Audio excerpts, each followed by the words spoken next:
কেন ভাঙড়ে বোম হবে? কেন ভাঙড়ে বোমা বাঁধতে হবে? আজকে মমতা ব্যানার্জি ভাঙড়ে 8টা থানা করে দিল, রিক্সাকে আটকানো জন্য। সেই ভাঙড়ে বোমাবাজি হবে, পুলিশ প্রশাসন ব্যবস্থা গ্রহণ করবে না। ইসার বাড়িতে বোম মেরে আতঙ্কিত করতে চাইছে, ক্ষতিগ্রস্ত করতে চাইছে, ইসারকে প্রাণে মারার চেষ্টা করছে। আমাদের পক্ষ থেকে অভিযোগ দায়ের করা হচ্ছে, যদি কাশীপুর থানা, কলকাতা পুলিশ এটাকে ব্যানার ছিঁড়া, ছোট ঘটনা, অমুক ঘটনা বলে নিয়ে যাওয়ার চেষ্টা করে, প্রপার যদি না ব্যবস্থা গ্রহণ করে, আপনাদের বলে যাচ্ছি, এই ঘটনা যেহেতু এখানে এক্সপ্লোজিভ বোমের বিষয়ে উঠে এসছে, তখন ন্যাশনাল ইনভেস্টিগেশন এজেন্সি অর্থাৎ এনআইএ কে চিঠি দেবো, এনআইএ কে এটার বিষয়ে অভিযোগ করবো, তাহলে আপনারা ইনভেস্টিগেশন করুন। কেন ভাঙড়ে বোম হবে?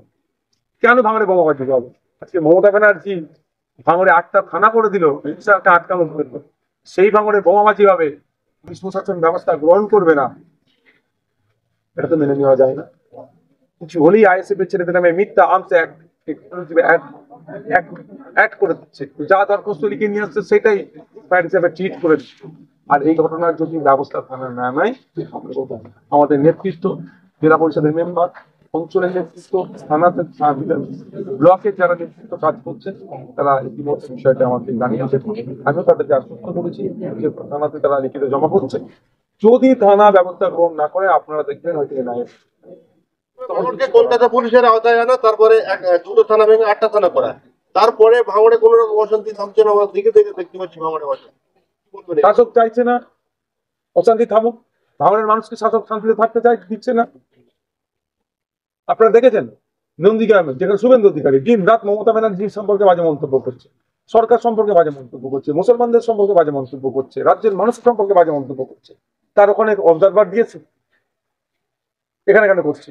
এটা বুঝতে হবে যে ভাঙড়কে শাসক, ভাঙড়ের যে চক্ষুষী হয়েছে, এরকম ভাবে হিংসা দিয়ে আটকাতে পারবে না, থানা বাড়িও আটকাতে পারবে না ভাঙড়ের মানুষকে। ভাঙড়ের মানুষ যে পথ দেখিয়েছে, রাজ্যের মানুষ সে পথ। খেটে খাওয়া মানুষের বসবাস বেশি, তারা চাষবাস করে খায়। কলকাতা পুলিশের আওতায় আনার পরে দেখতে পাচ্ছি ভাঙড়ে কেউ একটা ইট পুতলেও তাকে থানাতে ডাকা হচ্ছে। পুরোভাবে এটাকে মেনে নেওয়া যায় না। থানার কাজ এটা নয়, থানার কাজ এটা নয়।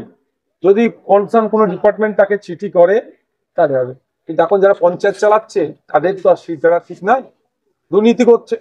ফলে থানা যদি এই ধরনের কাজ করে, চরম গরিত কাজ, ঘৃণিত কাজ করছে, এটা থানার কাজ নয়। তারপরে বলবো, যদি এই ধরনের কারোর সাথে হয়ে থাকে, তার প্রথম কাজ হবে, আমি বিধায়ক করছি, আমাকে জানাতে পারে লিখিত, আমাকে জানাতে অন্যায় থাকলে, কোনো থানা যদি এরকম দেখে তাকে ধমকাই চমকাই, তাহলে তাই সেই থানার যে অফিসার, সব অফিসার তো এটা করে না, যে অফিসার তাকে ধমকাচ্ছে চমকাচ্ছে বা অবৈধ লেনদেনের কথা বলছে, তার বিরুদ্ধে ডিসি স্যারের কাছে একটা অভিযোগ দায়ের হোক। অভিযোগ দায়ের ডিসি স্যারের কাছে অভিযোগ দায়ের করার পরেই অভিযোগের একটা রিসিভ কপি নিন, তখন অন্তত ভাঙড়ের বিধায়কের কাছে দিই, তারপর চাই ভাঙড়ের বিধায়ক সেই অফিসারের বিরুদ্ধে ব্যবস্থা গ্রহণ করতে পারে। দেখুন আপনার সমস্যা হচ্ছে, এটা এত অন্যায় হচ্ছে, কিন্তু কেউ অভিযোগ দায়ের করছে না। যারা অভিযোগ দায়ের করছে না, তারা হয়তো ভাবছেন কি হয়ে যাবে না হয়ে যাবে, এই ভাবার জন্য আরো বেশি অন্যায়ের শিকার হচ্ছে মানুষ।